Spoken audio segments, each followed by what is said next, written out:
were at the concert like at like 5:30, and apparently he cancelled the meet and greet at like 5:30 or 6 o'clock, and then did sound check. And during sound check, he said that he felt shit as fuck. He said he felt sick, and then he didn't cancel the concert. Then, like, they set up the stage at about not like he was meant to come out at 9 o'clock. At about like 8:45, they set up the stage. Somebody did Welcome to Country. I'm about to have a drink of water. One sec. Sorry about that. They did Welcome to Country, and then he didn't come out at 9 o'clock. And it was kind of like, oh yeah, whatever, he'll probably come out soon. And then at like 9:30, he still hadn't come out. And then the fucking lights came on and everyone's like, oh no, and this voice came over the PA and said the concert was cancelled due to sickness. And it's like, okay, he probably was sick. I'm not denying that. But if I was like a performer, if I was like a musician, and like, I don't know how many people Rod Laver sees, isn't it like 5 to 10,000, probably more? I'd feel like so shitty. They're like, people are there. It's not like the Saturday night show, he cancelled it in the morning, so that was whatever. Like, people were there at the concert ready to watch you, and you cancel. I just feel like I'm letting everybody down. So, Charlton, you're probably a big fan of the podcast. Fuck you, mate. No, I'm recording this on Friday, so I'm going to the concert again tonight, so I'm hoping it's good, because I really like his music. I think he's really talented. So, we'll see how we go. Oh, also, if you were one of the people, so while we're waiting for the Kid Laroi to come out, some guy in the audience sculls like 9 beers, right? And then because everyone's bored and like waiting for him to come out, everyone's having conversations amongst themselves and shit. People in the mosh start getting on like everyone's shoulders and sculling drinks and doing shoeies and stuff like that. But it was so funny watching it because like there was like these 3 girls like standing next to me, and like, one of them, who clearly, I don't know, wasn't getting enough attention that night, was like going to like random guys, and she was like, please put me on your shoulders, please put me on your shoulders. And then one guy eventually goes, oh yeah, fuck it, whatever. She gets on his shoulders, goes to do a shoey. She goes to pour the drink in her in like some random guy's shoe, misses half the fucking shoe. So like the shoe's not even full. I'm gonna go on record and say there's about 30 mils of liquid in this shoe. She does the shoey, misses her mouth, it fucking falls down her top, and she just goes, woo! Woo! And she just looked like a fucking idiot. And then she gets down, and she's like talking to her friends, and she's like, I can't believe I just did that. Like, oh my god, babe, did you record it? That would have gone viral on TikTok. And it's like, just fucking stand there and wait for the concert like everyone else. And then there was like the dudes that had to like prove how alpha they were. So they were going up to random chicks like, do you want to get on my shoulders? Do you want to get on my shoulders and do a shoot? And it was like, bro, sorry, my nose is itchy as fuck. If you're watching this, I'm just like picking my nose full on. It was just weird. It was a weird thing. And then there was like the people that would get up on someone's shoulders, but everyone was already focused on somebody else on someone's shoulders, so no one was paying attention to it, which was great. And then what else? And then, yeah, so after the concert was cancelled, everyone was obviously, like, fucking cut. People were, like, tearing down, like, the barriers and shit. And as we get out, I caught up with some, like, mates I hadn't seen for a while, which was nice. It was always good to catch up with, old friends. And they're like, oh, we're waiting for, like, other people to come out that we know. So we're like, oh, we'll stand here and wait. And as we're doing this, the security guard, she was, like, I reckon 60, 65-year-old lady, she was a bit bigger. She probably shouldn't have been doing security. She's like yelling at this young guy, I reckon about 20. This guy's like pretty big. She's like going like, you fucking stole this, I have you caught on camera. And he's just like standing there and he's like, right, what the fuck are you gonna do about it? Like, what are you gonna do? What the fuck are you gonna do? And like, his friend's nudging him to like, shut up. And she's like trying to block off the fucking stairs that he's sitting on, so I just dropped something. So that he can't get away, right? And he's like laughing. He's like, what the fuck are you gonna do? And I thought it was funny because as much as he was being a dick and this poor lady's just trying to do her job, it was like, yeah, what is she gonna do? He's got a point. And then this is happening. And the security guy's looking over, making eye contact with like me and my mates. Like, oh, if something goes down, you guys are gonna step in. And I'm looking back at her like, nah, I'm gonna be... You're probably more qualified for this than me. I'm not really a fighter. And like that guy, I reckon that guy could have bashed me and like my 5 friends for sure. And then like she didn't get that I was like, she didn't like the security guard. She didn't get that I'm there thinking like, love, you're on your own. I'm sorry. You're the one getting paid, not me. You're taking the hit here.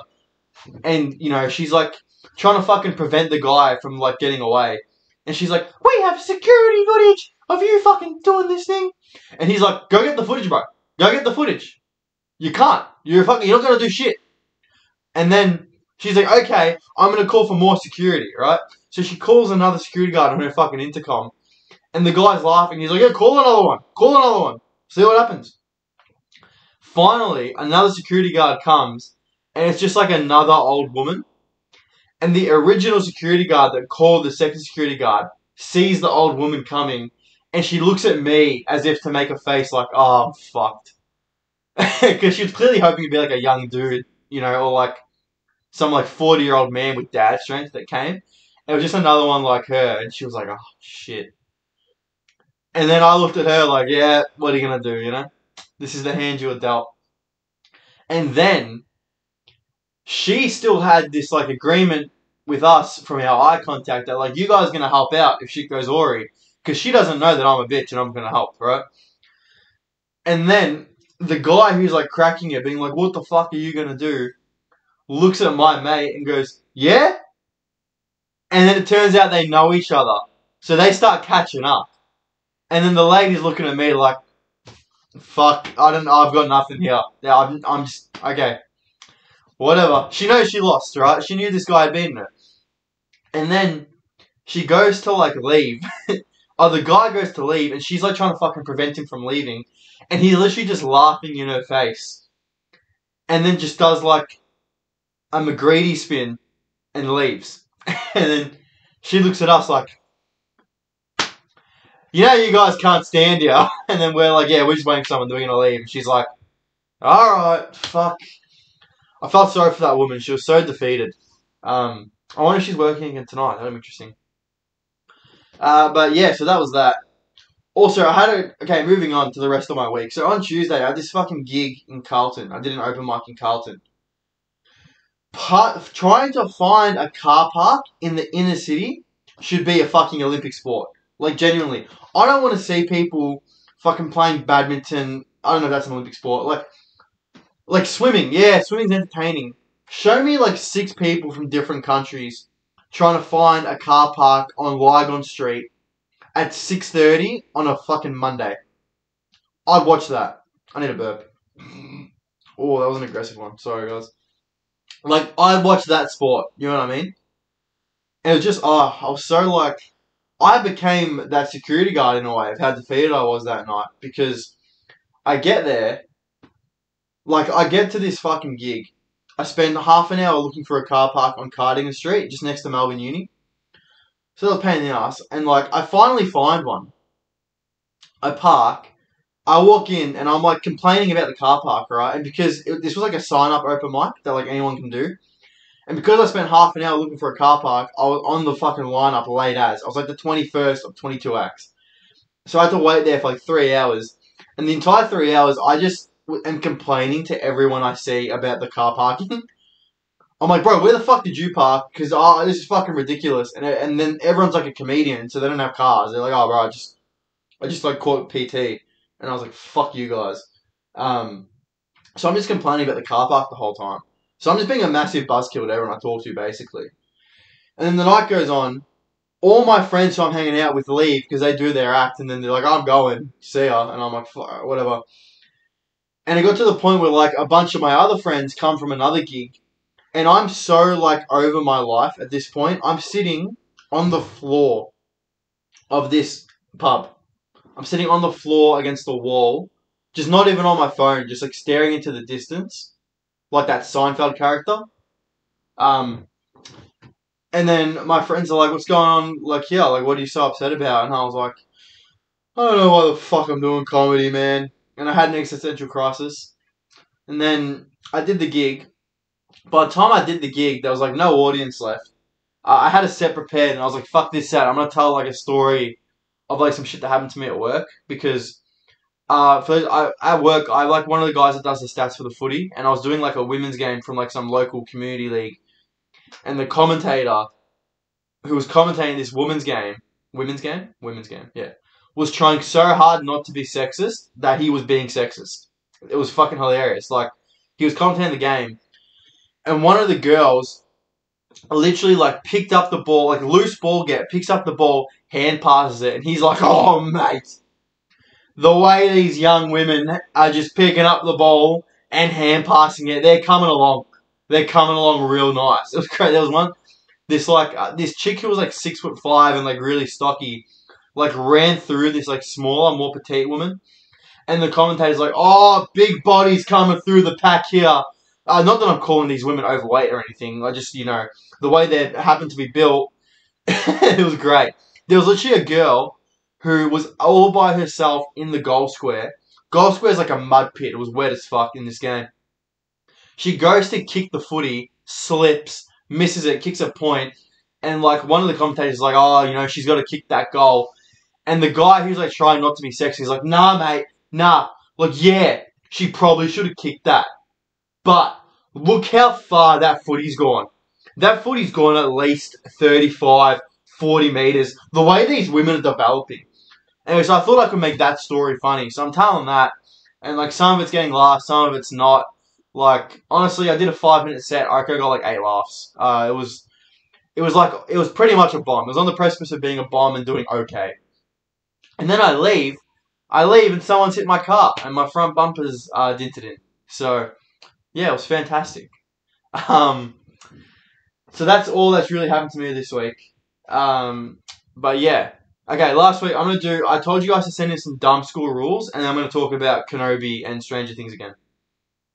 Holy shit, I've been going for 20 minutes. Fuck, look at me. Look at me go. Alright.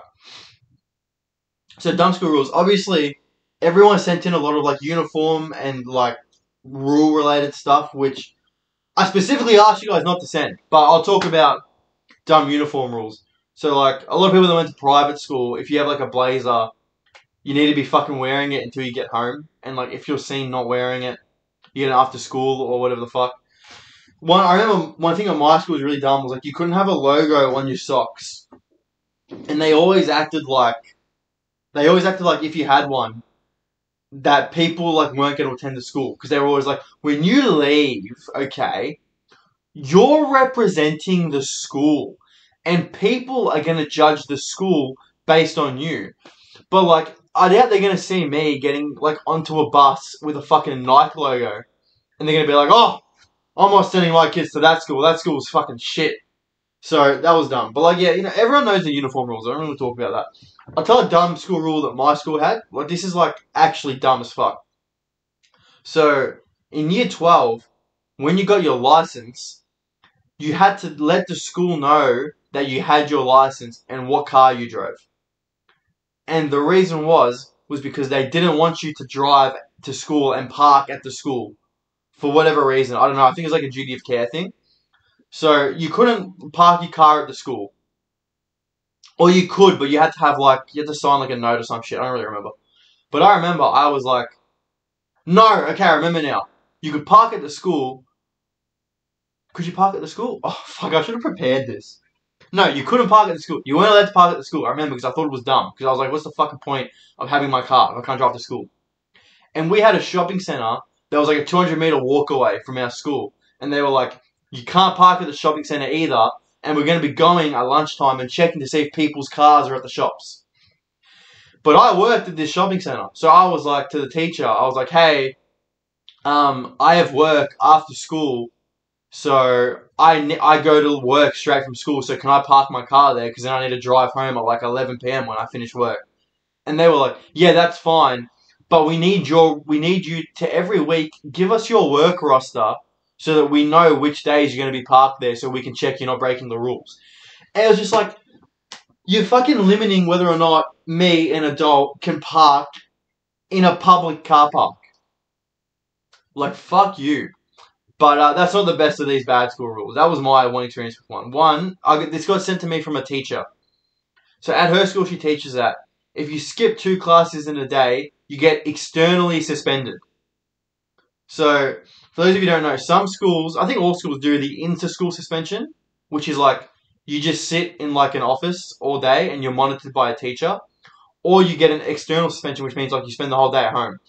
Now, for whatever reason, schools, I know the school I went to was like this, they see the internal suspension as a lesser punishment than the external suspension, right? I know this because one day I got into a fight with like some guy at my school, and he started it, and there was like, he started it, and then I fought back. So the school was like, oh, even though he started it, you're now also a perpetrator, so we're going to suspend you both, but don't worry, Anthony, you're getting an in-school suspension, so it's not as bad on your record. And this was in like year 11. So it's like, oh, my record, that means fucking nothing in life after this year. Sick. Okay. So like, I remember, I was like at school doing work. I had a teacher breathing down my neck, making sure I couldn't have a fucking headphone in or anything. And the other dude was probably at home fucking playing Fortnite. He probably slept in that day, you know? Like, it's just a dumb school rule. And especially this in the sense of like, oh, you're skipping classes? Well, go home. That's like, you know in porn when like the fucking stepbrother walks in on the stepsister masturbating and she's like, you perv, as a punishment, I'm gonna fuck you. That's basically what this is. And then, speaking of sex, another one that was good. This girl, Jade, she had Jade message me saying she went to an Adventist school. I think that's what's the rule? Which is basically like a form of Christianity, I guess. But their school rule was you couldn't come within 10 centimeters of the opposite sex. Which makes me think, why is this a co-ed school, first of all? And at school dances, like formal and their ball and stuff, they couldn't dance together because dancing leads to sex, apparently. So I thought that was a good one. Like imagine, like how were they policing that? Was there like did every teacher carry like a 10 centimeter ruler on them? And like, because she said even when playing sport. So if you were playing like co-ed footy and one of the girls goes to tackle a guy, he's breaking the rule. And that's probably going to lead to them having sex in front of everyone on the footy oval. So what do you even do in that situation? But yeah, that's a funny one. See, I think these are the only two good ones I got. So if you have any more that aren't like, my teacher made me wear bobby pins in my hair, then send them to me, because they're good.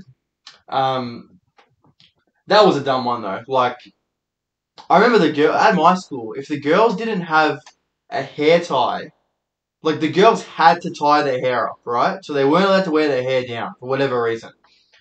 And if they didn't tie them up using a scrunchie or a tie, whatever the fuck they're called, of the school colours, they had to use an elastic band. And I can just imagine having an elastic band in your hand would be the worst feeling ever. And then some girls were like, oh, I can't tie my hair up because it gives me headaches, which is actually a thing. I know, like, that is like, because I ask people. And it's like, it's just like cruel. Tie your hair up with an elastic band? Fuck you guys. But yeah, anyways, I think that's enough of the school rules stuff. I've already been on for 25 minutes. This is flown. Okay, I want to talk about Stranger Things and then Kenobi. Because I shit on Stranger Things last week. I thought episodes 1 and 2 were really stupid. Here's the thing. It got good. It got good when they left the school. Like, when they stopped having episodes set in the school with the bullies, that's when it got good. Because no show does the bullying school shit right, ever. Like, think about how bad 13 Reasons Why was. It's because the whole show was set in a fucking school.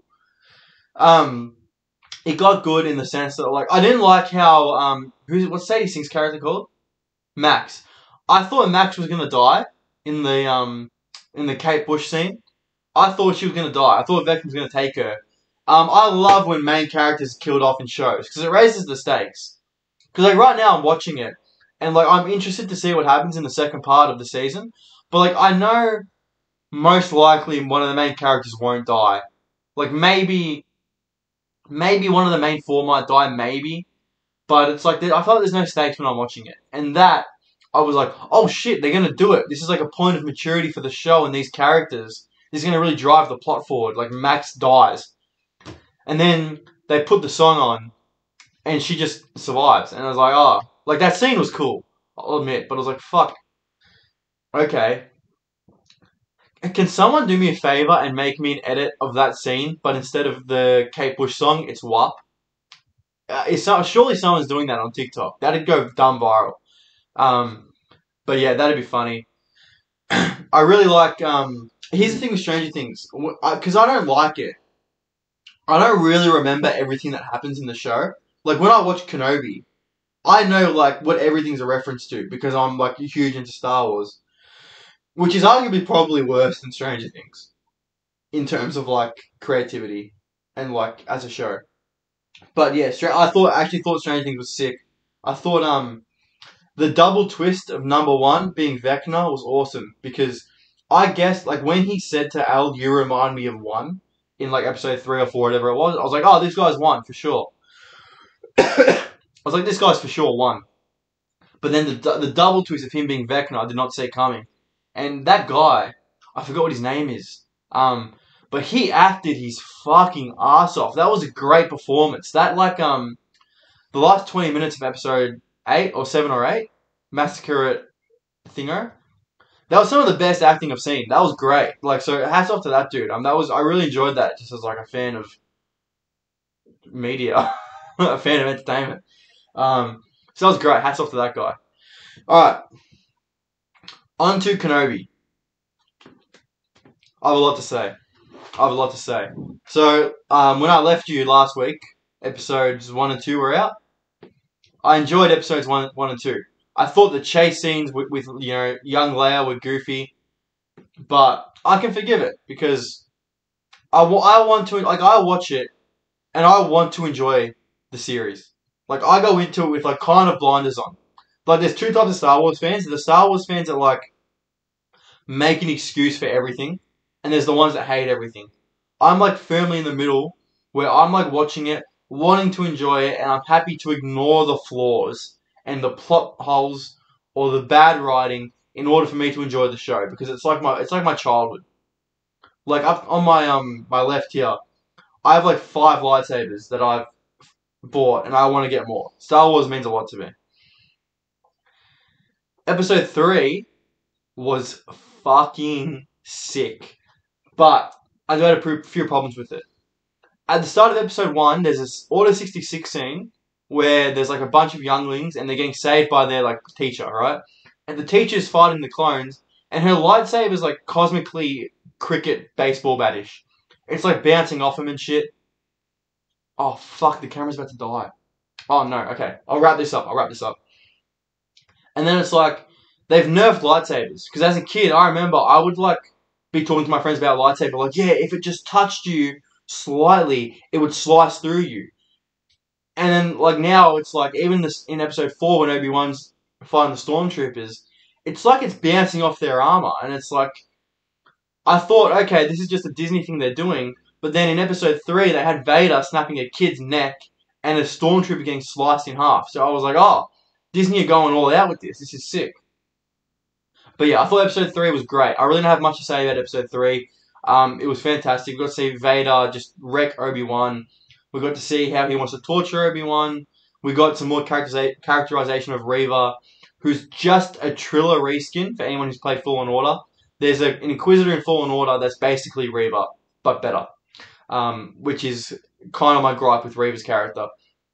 But it is what it is, you know. Episode 4 was the goofiest shit I've ever seen. Like, there's a scene where they're in Fortress Inquisitorius, and I made a TikTok about this, and they're trying to escape. Like, the place is on lockdown, and they're trying to escape. And the way they escape, so it's like Obi-Wan, Leia, and this other chick who's like undercover at the Empire. The way they escape is Obi-Wan wears a massive trench coat and hides Leia under it, and they just walk through Fortress Inquisitorius like a fucking Scooby-Doo episode. This gave me the shits, full on. Like, it was just so cartoonish. There was also fuck, I keep burping. Why do I burp every time I do the podcast? at the start of the episode, we meet O'Shea Jackson Jr.'s character. I forgot what his name is, but he's one of the guys like at the path. Which, by the way, I don't give a fuck about the path. I really don't. I wish they'd stop. I just want to see Obi-Wan just like having a mental breakdown. That's all I want to see. But anyways, it's not about what I want to see, I guess. He walks in, he immediately recognizes Obi-Wan's a Jedi and he goes, "No, get him out of here. We're not fucking helping them. Leave." And then the undercover Empire chick is like, "No, you've got to help. And O'Shea Jackson Jr. is like, "No, get him out of here. I'm not helping him, right?" And then Obi-Wan's like, "Oh, nah, come on, man. Like, the Empire is evil. You don't understand." And then O'Shea Jackson Jr. is like, "I understand how evil the Empire is. My wife died. Killed by the Empire. Alright, I'll help you. You raise a good point." That was literally the dialogue. Like, not like... Obi-Wan didn't do anything to convince him. Obi-Wan wasn't like, "Hey, we got this fight. This is Leia Organa. She's a fucking princess of Alderaan. She's the future of the... Like, you know, she's gonna save the world. Blah, blah, blah." Literally, Ice Cube Jr.'s like, "Nah, fuck off. We're not helping." And Obi-Wan's like, "Don't be a shit cunt." And then the other dude's like, "Oh, yeah, fair enough. The Empire killed my wife. I'll help. Alright, I'll help." It was just dumb. And it was like... It was obviously cut dialogue. And the episode was like 37 minutes. And like 5 of those minutes was credits. So it was like, you could have easily just included that, Disney, in the scene. Yeah, that was just... That annoyed me. But we also did get some really cool moments with like Obi-Wan using the Force again. That was sick to see. But even in that, like he hides from stormtroopers in like this vent thing, but they see him like walking through. Like it was just ridiculous. It was just ridiculous. But yeah, I'm gonna keep you up. I'm hoping episodes 5 and 6 are like both an hour and a half, 2 hours long, and we get some actual plot. Because like episode 4 just felt like a Clone Wars episode. Also, I will defend some... I hated episode 4, but I will defend one bit. Everyone making fun of Wade dying. So this character comes in at the end and like saves Obi-Wan, Leia, and the other chick, right? And then he gets murked by like Reva. Reva kills him somehow. And then like it shows how sad everyone is from the people that saved them that Wade died. And everyone memed this to death because they were like, "I don't give a fuck about Wade. Why didn't you make me care about Wade before he died?"